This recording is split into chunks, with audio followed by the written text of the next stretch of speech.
محمد Hashim Lashari, bureau chief, star رنگ news, Hyderabad. خبر شامل کرتے ہیں سندھ کے صوفی بزرگ حضرت شاہ عبداللطیف بھٹائی رحمۃ اللہ علیہ کے 283ویں سالانہ عرس مبارک کے حوالے سے مورخہ 29 جولائی 2026 سے 31 جولائی 2026 بمطابق 14 صفر المظفر 1448 ہجری تک سندھ کے معروف شہر بھٹ شاہ میں جاری ہے اور عرس کی تقریبات 3 روز تک جاری رہیں گی۔ اس سلسلے میں سندھ میں عام تعطیل کی گئی ہے۔ آئیے حضرت شاہ عبداللطیف بھٹائی رحمۃ اللہ علیہ کی زندگی اور شاعری پہ ایک نظر ڈالتے ہیں۔ ہمارے بیورو چیف اسٹار رنگ نیوز حیدرآباد محمد ہاشم لاشاری کی تیار کردہ اس رپورٹ میں۔ سندھ کے صوفی شاعر حضرت شاہ عبداللطیف بھٹائی رحمۃ اللہ علیہ کا 283واں عرس مبارک آج سے مورخہ 29 جولائی 2026 بمطابق 14 صفر 1448 ہجری بھٹ شاہ میں جاری ہے۔ عرس مبارک کی تقریبات 3 روز تک جاری رہیں گی۔ محکمہ ثقافت سندھ کے مکمل باہمی اشتراک اور تعاون سے عرس مبارک کے موقع پر مختلف پروگرامز ترتیب دیے گئے ہیں، جن میں سندھ کے معروف پہلوانوں کے درمیان ملاقڑے کے مقابلے گھوڑ دوڑ سر فہرست ہیں۔ عرس مبارک کے موقع پر بھٹ شاہ کو دلہن کی طرح سجایا گیا ہے اور عوام کی تفریح کے لیے سرکس، جھولے اور اسٹالز لگائے گئے ہیں جو 3 روز تک عوام کی تفریح مہیا کریں گے۔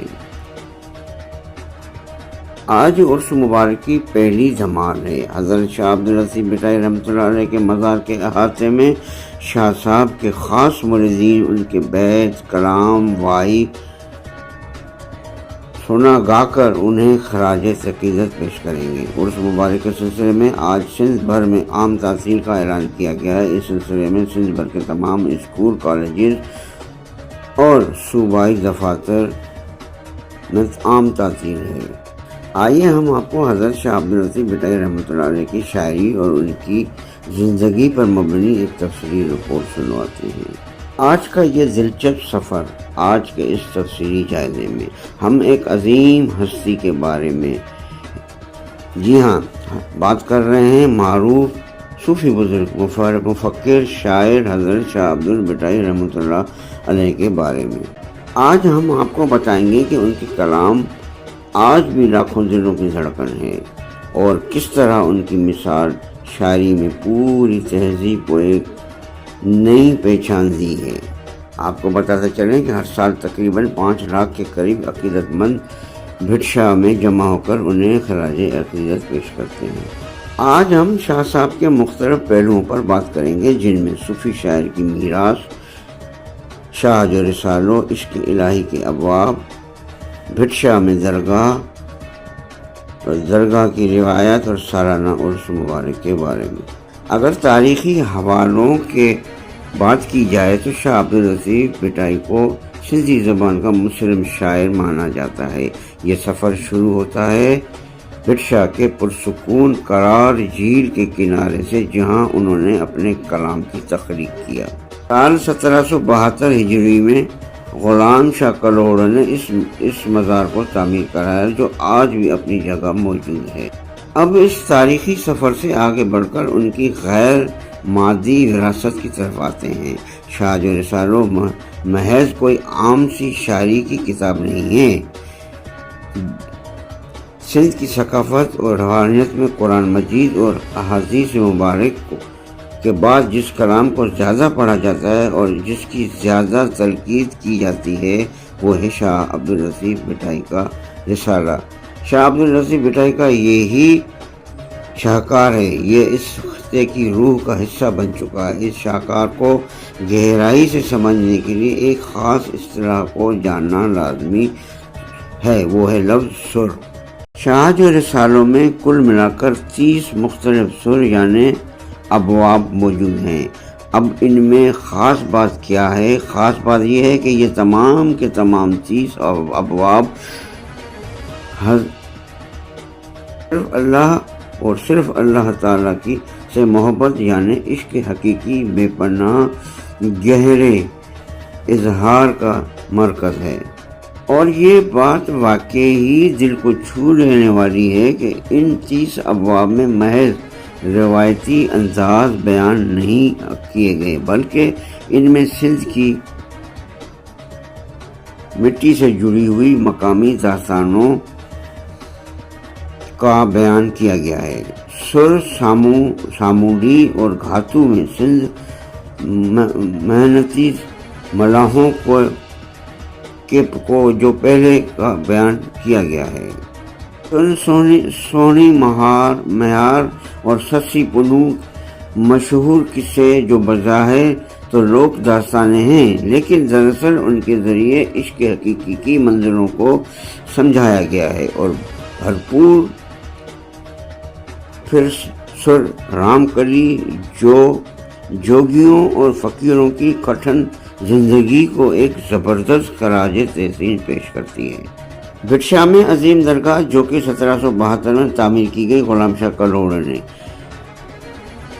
جو سیون شریف سے 125 کلومیٹر دور ہے۔ اس درگاہ کے طرز تعمیر پہ غور کیا جائے تو یہ ہند اسلامی طرز تعمیر کا ایک نمونہ ہے۔ وہاں موجود ایک وسیع مرکزی صحن، روایتی گنبد، نیلے اور سفید رنگ کی سندھی ٹائلیں اور احاطے میں موجود مسجد اور مقبرہ موجود ہے۔ اب یہاں جو زیادہ دلچسپ چیز سامنے آتی ہے اس مزار کے روزمرہ کی زندگی اور روایات ہیں۔ یہ کوئی خاموش تاریخی کھنڈر نہیں بلکہ زندگی سے بھرپور اس مقام ہے۔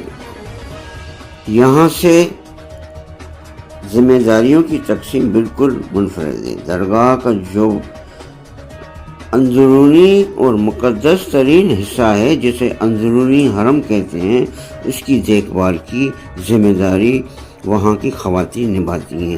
ہے نا یہ کمال کی بات کہ باہر اس بڑے صحن میں مرد حضرات ٹولیوں کی شکل میں جمع ہوتے ہیں اور شاہ بٹائی کی شاعری کو ان کے مخصوص انداز میں گنگناتے ہوئے ایک ہی مقام پر کیسی زبردست ہم آہنگی اور توازن ہے۔ اس ہم آہنگی کی ایک اور بہت بڑی مثال اس درگاہ کا بین المذہب اثر ہے۔ غیر جانبدارانہ طور پر دیکھا جائے تو یہ جگہ مسلمانوں کی نہیں بلکہ ہندو برادری کے لیے بھی اتنی ہی مقدس ہے جاتی ہے۔ خاص کر سندھ سے تعلق رکھنے والی ہندو، کولی، بھیل برادریاں اس درگاہ سے روحانی لگاؤ رکھتی ہیں اور باقاعدگی سے یہاں اپنی عقیدت کا اظہار کرنے کے لیے تشریف لاتی ہیں۔ آخر ایسا کیوں ہے؟ اس کا جواب ہمیں لطیف کی شاعری ہر عقیدے کے احترام کا درس دیتی ہے۔ یہ کوئی معمولی بات نہیں ہے۔ سالانہ عرس کی طرف چلتے ہیں۔ سب سے پہلے عرس کے لفظ کو سمجھنے کی بات ہے۔ صوفی ازم میں عرس کا مطلب رونا دھونا نہیں مانے ہیں۔ بزرگ کے استعمال کا یہ رونا دھونا نہیں بلکہ یہ 3 دن تک چلنے والا خوشی کا ایک روحانی جشن کا تہوار ہوتا ہے۔ یہ دن منایا جاتا ہے جو ایک صوفی کی روح اپنے محبوب یعنی خدا سے جا ملتی ہے۔ یہ غم کا نہیں بلکہ وصال الہی کی خوشی کا موقع ہے۔ اب ذہن میں ایک گہرا سوال پیدا ہوتا ہے، وہ یہ کہ آخر 18ویں صدی کے شاعر کا کلام آج کے اس تیز ترین اور بٹی ہوئی دنیا میں بھی کس طرح جدید ثقافتی اور مذہبی فاصلوں کو جگا رہا ہے۔ شاہ عبداللطیف بھٹائی کی جدید ثقافتی اور مذہبی فاصلوں کی وجہ سے لازوال میراث واقعی ہمیں سوچنے پہ مجبور کرتی ہے کہ سچی محبت اور امن کا پیغام صدیوں اور سرحدوں کا محتاج نہیں۔ Muhammad Hashim Lashari, bureau chief, star news, Hyderabad.